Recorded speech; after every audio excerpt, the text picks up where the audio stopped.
BJP के ministers है, senior leaders है, राहुल गांधी पे प्रेस कॉन्फ्रेंस कर रहे हैं और माफी मांगने को कह रहे हैं। कैसे देखते हैं इसको? देखिए, ये उनकी साजिश है पार्लियामेंट चलने नहीं देना, और दूसरी तरफ जो हमारी जेपीसी की मांग है उसको नजरअंदाज करने के लिए ये कोशिश उनकी हो रही है।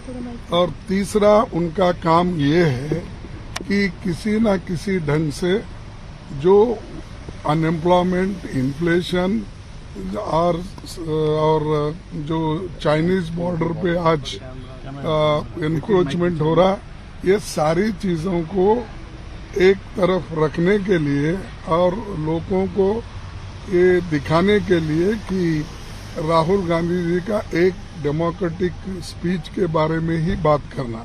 अरे ये तो खुद मोदी जी जब बाहर गए, चाइना गए, इन्होंने देश के खिलाफ बात किया, यहाँ के लोगों का इंसल्ट किया। फिर उसके बाद साउथ कोरिया गए, इन्होंने यहाँ के जनता का इंसल्ट किया। जब यूएई में गए, जहाँ के जनता का इंसल्ट उन्होंने किया।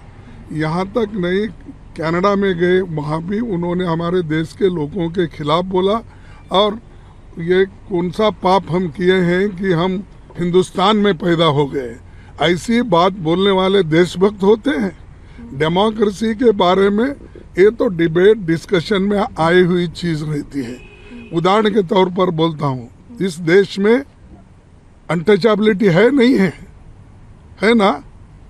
जब इसके बारे में कोई बाहर गया तो ये बोलेगा यहाँ हमारे देश में इतने आरएसएस के लोग होते हुए, इतने धर्म की बात करने वाले होते हुए भी वहाँ पर अभी अस्पृश्यता है, लोगों को अभी मानवीय दृष्टि से देखा नहीं जाता, ये कहेंगे या नहीं कहेंगे?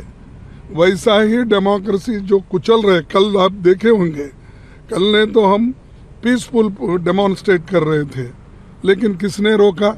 वो भी महिला कांस्टेबल्स को हमारे सामने रख के उन्होंने हमारे को रोकने की कोशिश की।